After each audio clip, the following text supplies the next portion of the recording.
Dia tidak hanya dikenal tampan dan memiliki keberanian, dia adalah seorang prajurit yang nyaris tanpa celah, seorang jenderal yang tak pernah menuntut pamrih kepada tuannya, dan seorang pelindung yang rela menukar nyawanya demi sumpahnya.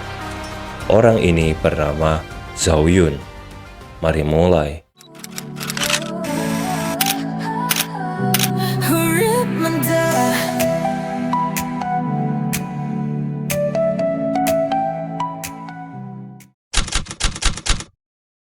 Zhou Yun, atau lebih dikenal dengan nama kehormatannya yaitu Zilong. Ya, Zilong, kalian pasti tahu. Sang naga telah kembali. Bagi banyak orang, dia adalah definisi kesatria yang sempurna. Dia dikenal cepat, mematikan, bijaksana, serta luar biasa. Zhou Yun lahir dan besar di daerah Changshan. Tidak ada catatan resmi terkait kapan lahirnya Bang Zhou Yun serta informasi kedua orang tuanya. Zhou Yun adalah seorang pemuda yang hidup di tengah-tengah kobaran peperangan antara tiga kerajaan. Dari kecil hingga remaja, Zhou Yun mempunyai keterampilan dalam memimpin sebuah kelompok. Salah satunya adalah kelompok relawan yang saat itu berada di daerah Changshan. Zhou Yun berangkat sebagai seorang pemuda yang terbentuk dari sebuah zaman yang penuh dengan ketidakadilan, peperangan, hingga perebutan kekuasaan. Saat itu Zhou Yun sedang melatih seluruh anggota relawan dengan menggunakan tombak maupun panah. Masyarakat setempat sangat terkesima dengan kepemimpinan Bang Zhou Yun, dan salah satu warga datang menemui Zhou Yun dan menyarankan Zhou Yun untuk bergabung dengan Panglima Yuan Shao. Yuan Shao adalah panglima paling kuat di wilayah utara. Dia memiliki banyak sekali armada dan memiliki kekuatan yang cukup menakutkan. Tapi Bang Zhou Yun mempunyai pandangan lain. Zhou Yun berkata, di tengah kekacauan ini, kita tidak tahu siapa yang benar dan siapa yang salah. Kita harus bergabung dengan seseorang yang mempraktikkan kebajikan dan pemerintahan yang baik.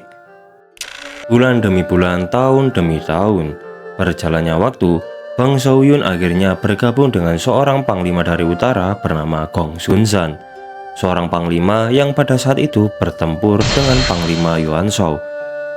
Dari sini, lingkaran takdir datang menemui Bang Zhou Yun. Pada saat itu, Zhou Yun bertemu dengan seorang pria yang mengubah jalan hidupnya. Pria tersebut adalah Bang Liu Bei. Liu Bei dan Zhou Yun sedang mengabdi kepada tuan yang sama. Zhou Yun dikenal sebagai seorang prajurit yang berani dan tulus dalam membantu tuannya serta rekan-rekannya. Setiap kali Zhou Yun berlatih, Liu Bei selalu memperhatikan dan selalu tersenyum. Sebenarnya, Bang Liu Bei mulai tertarik dengan Zhou Yun karena Zhou Yun memiliki keberanian serta kesetiaan. Pada sisi lain, Zhou Yun sendiri juga mengagumi Bang Liu Bei karena Liu Bei seorang yang bijak dalam memberi keputusan serta saran kepada tuannya. Zhou Yun mempunyai firasat bahwa Liu Bei akan menjadi seorang pemimpin dan bisa menjadi seorang panglima besar. Hari demi hari, bulan demi bulan, Zhou Yun dan Liu Bei sering menghabiskan waktu bersama. Zhou Yun belajar banyak hal dari Bang Liu Bei. Zhou Yun selalu meminta saran dan nasihat kepada Liu Bei, dan Liu Bei menceritakan cita-citanya yang ingin menyatukan dataran Tiongkok.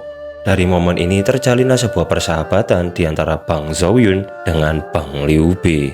Mereka selalu bersama, kemana-mana, selalu berdiskusi bagaimana cara menyatukan negara Tiongkok serta membebaskan rakyat dari penderitaan. Ketika Zhou Yun sedang mengawasi markas utamanya, datanglah sebuah kabar duka untuk Bang Zhou Yun.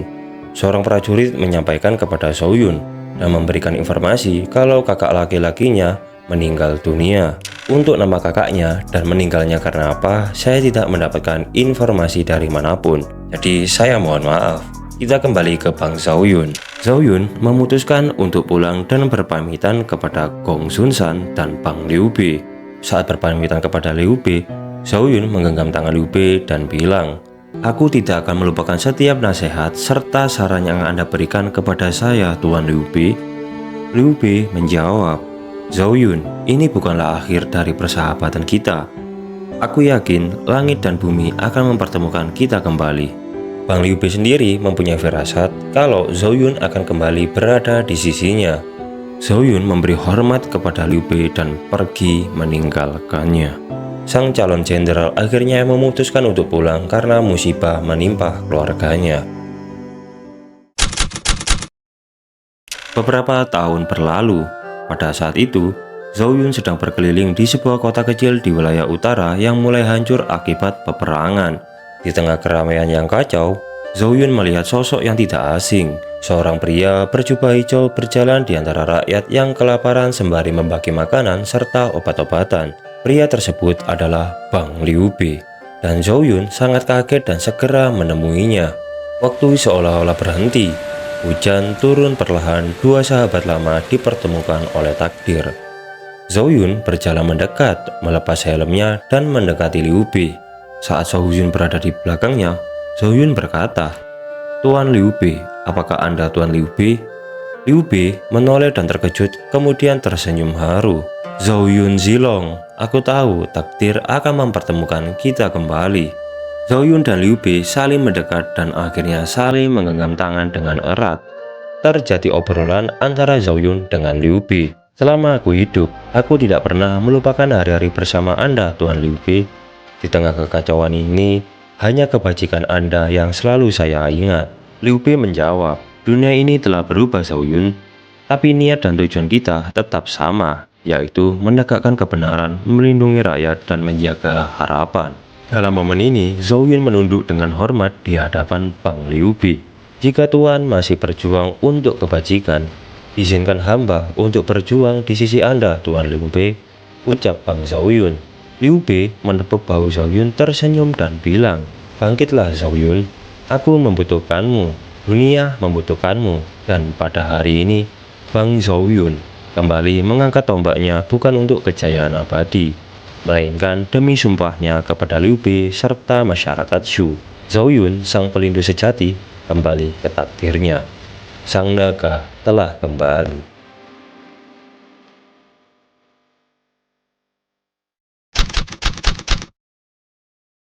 Setelah Zhou Yun kembali ke sisi Bang Liu Bei, kekacauan di dunia tiga kerajaan semakin menjadi. Pada saat ini, terjadi sebuah konflik besar antara Bang Cao Cao dengan Bang Liu Bei. Dua mantan panglima pasukan aliansi ini akhirnya berkonflik karena mempunyai tujuan yang berbeda dalam menyatukan Tiongkok. Cao Cao, sang panglima besar dari Wei, menggerakkan 500.000 pasukan kavaleri elit untuk menghancurkan Bang Liu Bei yang masih berusaha melindungi rakyat jelata di wilayah Jingzhou. Tanpa persiapan yang cukup, Liu Bei terpaksa melarikan diri bersama keluarganya beserta ribuan warga sipil yang menolak untuk meninggalkannya. Pada saat itu, jalanan penuh dengan lumpur. Tangisan anak-anak dan jerit ketakutan menjadi suara yang mengiringi perjalanan mereka semua.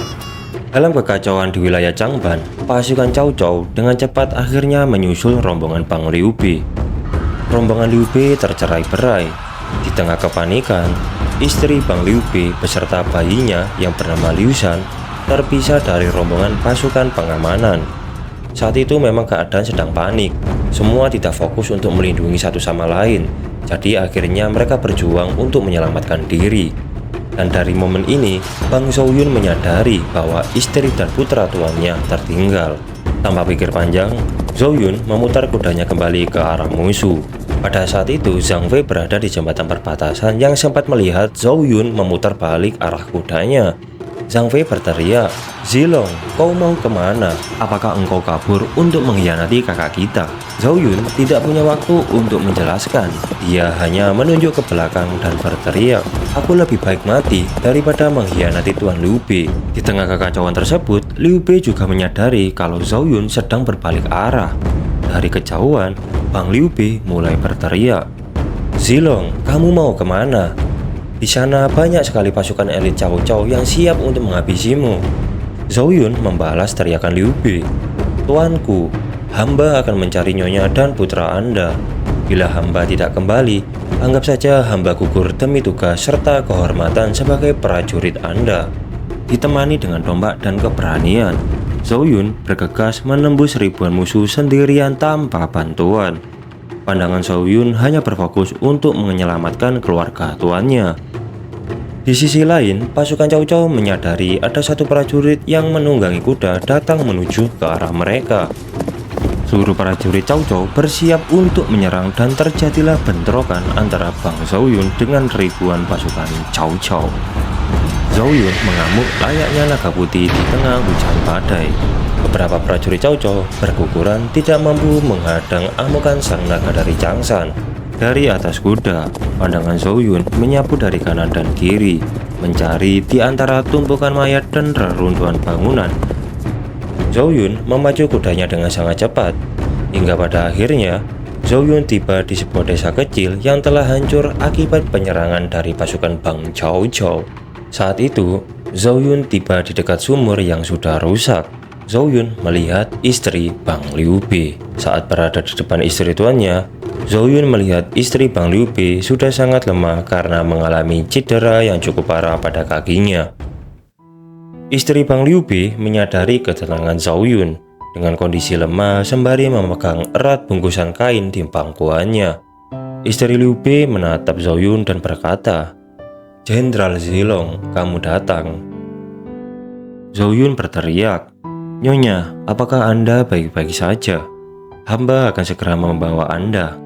Istri Liu Bei menjawab, "Jenderal Zhou Yun, kondisiku sudah sangat lemah.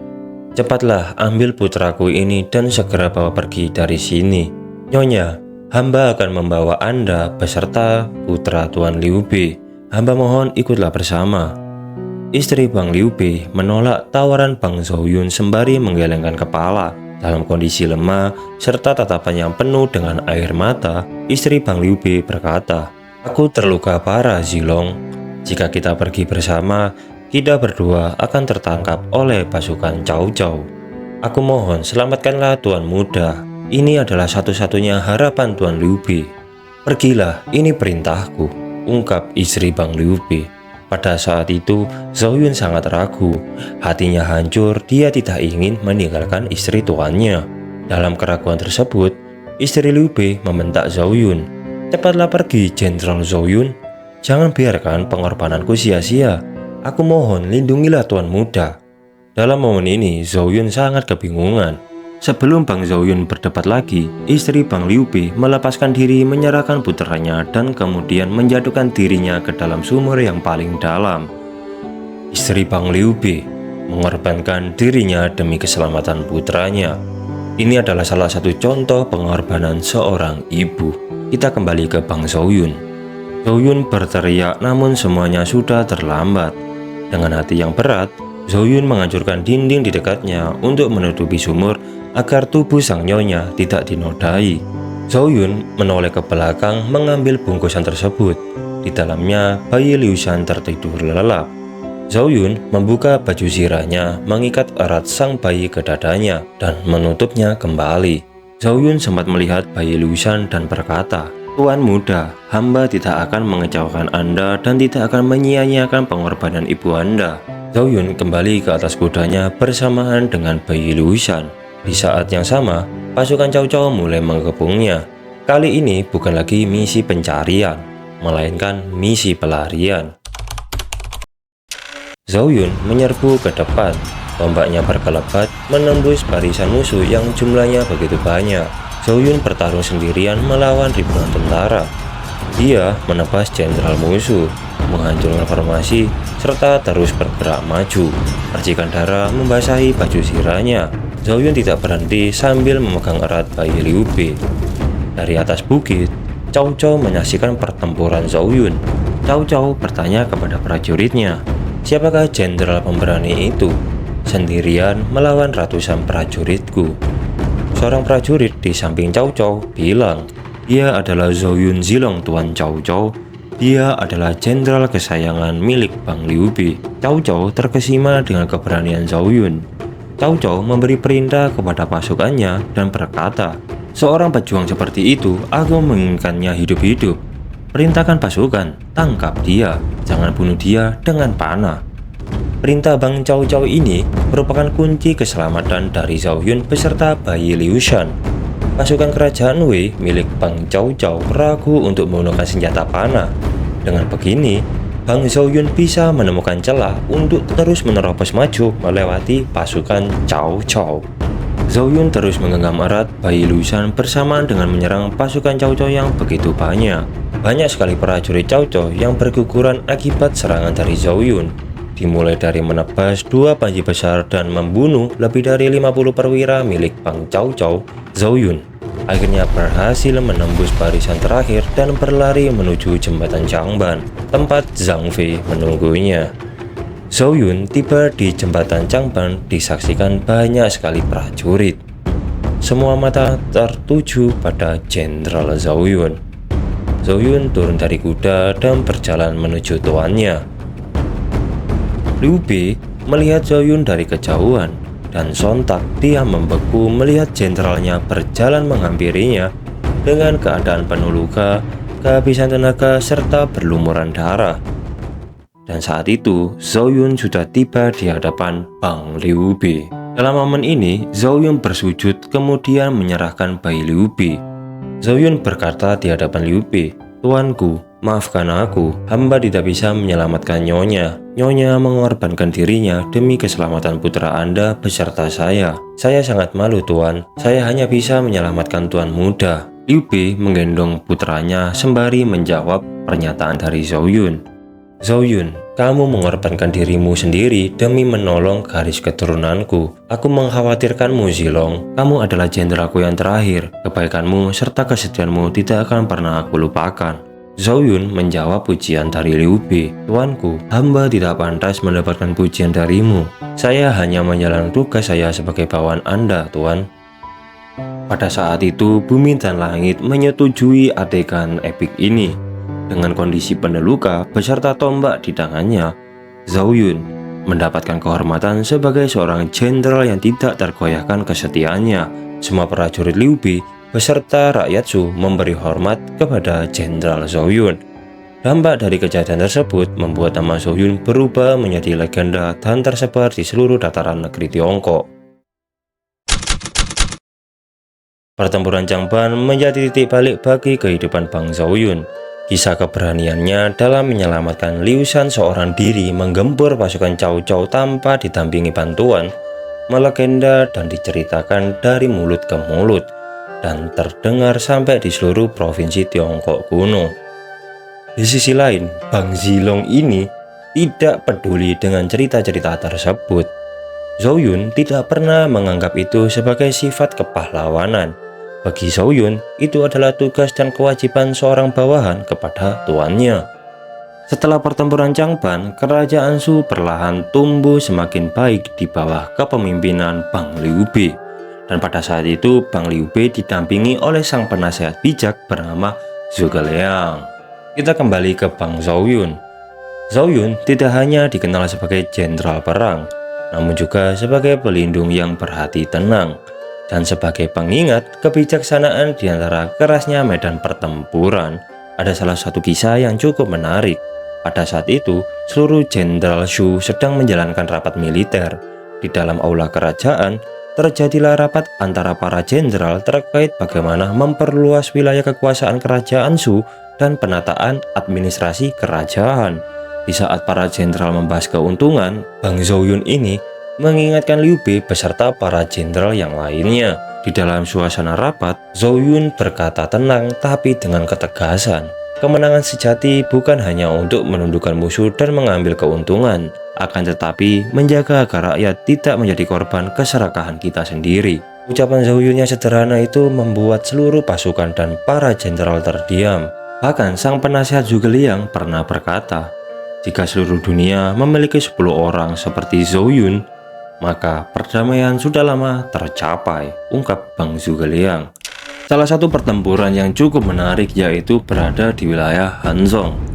Ketika Liu Bei memutuskan untuk merebut wilayah Hanzhong yang merupakan kekuasaan milik Bang Cao Cao, Zhou Yun kembali di medan perang dan berada di garda paling depan. Dalam pertempuran tersebut, pasukan Shu milik Bang Liu Bei berhadapan dengan pasukan raksasa milik Bang Cao Cao. Pada saat itu, Zhou Yun bertugas memimpin pasukan kavaleri ringan untuk menembus garis musuh dan mengacaukan formasi pertempuran. Di bawah hujan panah dan teriakan perang, Zhou Yun bergerak cepat seperti bayangan dengan satu tombak, satu tebasan, dan satu kemenangan. Saat itu terjadilah pertempuran. Semua prajurit mengerahkan pasukannya secara besar-besaran. dan tiba akhirnya di sebuah kemenangan ketika akhirnya Shu berhasil merebut wilayah Hanzhong. Pada saat itu, Liu Bei naik menjadi Raja Hanzhong dan di hadapan seluruh pasukannya, Liu Bei berkata, "Hari ini, kita berdiri di atas kemenangan yang dibangun oleh darah dan keberanian para pahlawan. Tapi di antara semua nama, tidak ada yang lebih layak kuingat selain Zhou Yun dari Changshan." Bang Zilong ini berlutut dan menjawab, "Tuanku, kemenangan ini bukan milik hamba, melainkan milik rakyat dan prajurit Shu yang percaya kepada keadilanmu. Hamba mohon jangan terlalu memuji saya." Tahun demi tahun sudah berlalu. Ini adalah kisah ketika kepergian Bang Liu Bei bertahun-tahun yang lalu.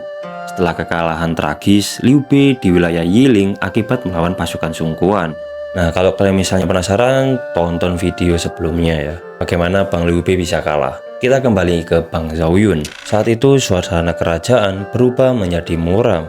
Zilong menyaksikan dengan matanya sendiri bagaimana tuannya Liu Bei jatuh sakit karena kesedihan dan luka batin. Di ranjang kematiannya, Liu Bei memanggil orang-orang terdekatnya. Saat itu yang tersisa hanya Zhuge Liang dan Zhou Yun di sisinya. Dengan suara lemah, Liu Bei berkata, "Zilong, selama aku hidup, engkau adalah tameng yang melindungiku. Jika setelah aku tiada, engkau tetaplah melindungi Shu seperti engkau melindungiku. Maka dengan demikian, aku dapat beristirahat dengan tenang." Zhou Yun menunduk, matanya berkaca-kaca. "Tuanku, selama nafas ini masih ada, hamba akan menjaga negara Shu, menjaga warisan Anda, dan menjaga rakyat yang Anda cintai." Setelah mendengar ucapan tersebut, tidak lama setelah itu, Bang Liu Bei meninggal dunia, meninggalkan Shu di tangan Liu Shan yang masih muda dan Zhuge Liang sebagai penasehat kaisar. Seluruh kerajaan sedih, ditinggal oleh sang tuan. Zhou Yun menangis kehilangan pemimpinnya. Saat itu kondisi kerajaan Shu sudah semakin baik karena adanya Zhuge Liang berada di sisi Liu Shan. Pada saat itu, Zhou Yun tetap aktif membantu Zhuge Liang dalam berbagai ekspedisi militer. Namun sayangnya, Zhou Yun itu usianya sudah semakin tua, rambutnya mulai memutih, luka lama sering kambuh. Tapi semangatnya tidak pernah padam. Saat itu Zhou Yun menjadi salah satu percontohan bagi para prajurit yang ada di kerajaan Shu. Bagi para prajurit, Zhou Yun bukan hanya seorang jenderal, melainkan lambang kesetiaan dan kehormatan. Suasana menjadi tenang. Zhuge Liang dan Zhou Yun sedang bercengkrama di dalam markas kerajaan. Zhuge Liang berkata, "Zilong, tanpa dirimu banyak hal yang takkan berjalan dengan seimbang. Dirimu adalah jiwa bagi pasukan Shu." Bang Zilong ini menjawab dengan rendah hati, "Saya hanyalah seorang tentara tua, Tuan Zhuge Liang. Jika rakyat Shu bisa hidup dengan damai, maka itulah kemenangan sejati bagi saya." Ini adalah sebuah kejadian menarik di mana sang jenderal masih tetap menggenggam kesetiaan kepada tuannya meskipun tuannya sudah meninggal. Tahun demi tahun berlalu dan dunia tiga kerajaan perlahan mulai berubah. Satu persatu para pahlawan besar pergi meninggalkan dunia. Zhuge Liang wafat di wilayah Wujiang. Dan tak lama setelah itu, Bang Zhou Yun juga jatuh sakit. Tubuhnya Zhou Yun terlalu lemah untuk kembali ke medan perang. Pada suatu malam, Zhou Yun duduk di depan lentera depan rumahnya yang berada di wilayah Chengdu. Di hadapan Zhou Yun tergantung tombak lamanya, sebuah tombak yang menemaninya menembus ribuan musuh di masa lalu. Zhou Yun menatap ke arah langit dan berkata pelan, "Tuanku Liu Bei, saya telah menepati janji saya kepada Anda. Kerajaan Shu masih berdiri, rakyat Anda masih hidup dan mendapatkan kesejahteraan. Putra Anda sudah bijak dalam memimpin kekaisaran. Mungkin setelah ini saya akan segera menyusul Anda, Tuan." Dengan wajah tenang dan senyum kecil di bibirnya, Zhou Yun menutup matanya. Dari luar, angin bertiup lembut. Lentera bergetar pelan seolah ikut memberi hormat atas kepergian Bang Zhou Yun. Dan pada hari itu, Zhou Yun ditemukan meninggal dunia karena usia tua dan akibat sakit yang diterimanya. Kita masuk ke kesimpulan. Zhou Yun bukanlah pahlawan yang mengejar nama besar atau kekuasaan.